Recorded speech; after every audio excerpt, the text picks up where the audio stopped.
Covering news where you live, this is 5 News. Well, thank you for joining us here today for the latest news where you live. I'm Joe Ellison. Now, before we get to those top headlines, let's get the check of the weather with meteorologist Zach Scott. Zach, a lot of us seeing rain once again today. Yeah, a lot of rainfall. Good news is because now we've got a lot, we need to start drying out a little bit. Today's rain, not like what we saw Monday where it's increasing through the day. Our rain is decreasing through the day. Best chances for rain for your Tuesday coming in during the AM hours. By the time we get into the afternoon, overall, the brunt of this activity is pushing off towards the east. Again, area of low pressure spinning off towards the east, counterclockwise flow. Still some lingering moisture on the backside. Late morning, early afternoon, a few lingering showers, mainly north of I-40 will be possible. But look at that, drier air coming in on the backside. We're clearing out from west to east through the afternoon and through the evening hours. Now, clouds will linger longer across our eastern zones, so we'll see temperatures to be the coolest out here. Afternoon temperatures going to try to rebound out west with that increasing sunshine. You can see it here. We take a dip. We're actually cooling through the morning into the early afternoon hours as that area of low pressure passes by. Northwest Arkansas dips into the 40s after starting out in the 50s. Late day sunshine, try to rebound into the lower 50s. The River Valley, Fort Smith, starting out in the upper 50s. Dipping down into the lower 50s, rebounding late upper 50s. Could even get a few 60-degree readings where we see sunshine earlier into eastern Oklahoma. And then clear skies, light winds will allow for a chilly night. I bring up light winds because we're starting the first half of the day for your Tuesday. Going to be a windy one. Wind advisories out through early afternoon. 15 to 25 mile per hour winds sustained. Wind gusts 30 to 40 miles per hour. Best chance of that before 1 o'clock. Winds start to relax through the afternoon, through the evening hours. So we've got wind advisories on top of all the wet weather we've been tracking too. Temperatures fall overnight into the 30s and 40s going into Wednesday morning, and then Wednesday a little bit warmer, sunny, light winds. Not a bad fall day. We're looking at temperatures in the mid to upper 60s. Joe? All right, thanks so much, Zach. Well, with the first day of early voting now behind us in Arkansas, many people wasted no time heading out to the polls. We spoke with a few voters to get their take on this year's voting. Take a look.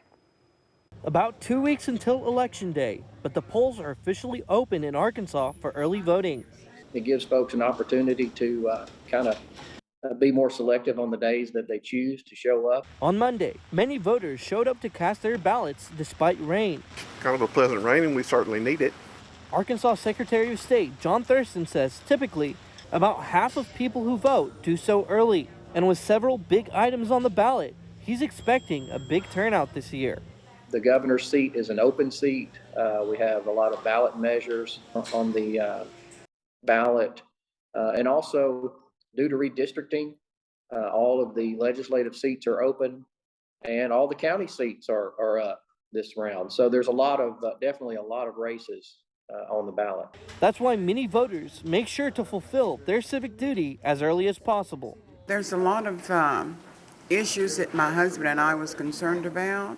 So we thought we would get in and vote today and get it behind us. My major concern, like I said before, is the governor's race and the marijuana issue, and especially since our politics hadn't been the greatest in the world, okay? And really leaves a lot for our citizens to just get out and vote.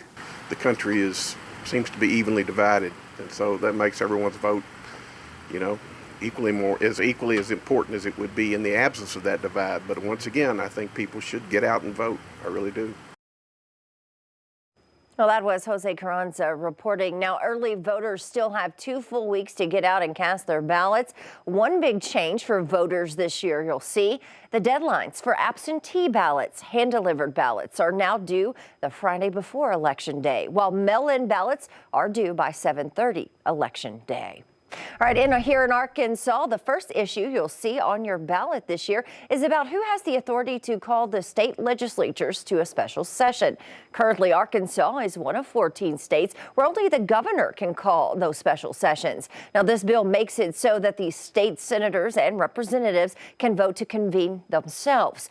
A vote yes on issue 1 would give the state legislatures the power to convene themselves for that special session. A vote no would keep the power to convene with only the governor. governor. Governor Hutchinson has already announced he will vote no on issue 1. Now, for more information on this midterm election, just visit our website.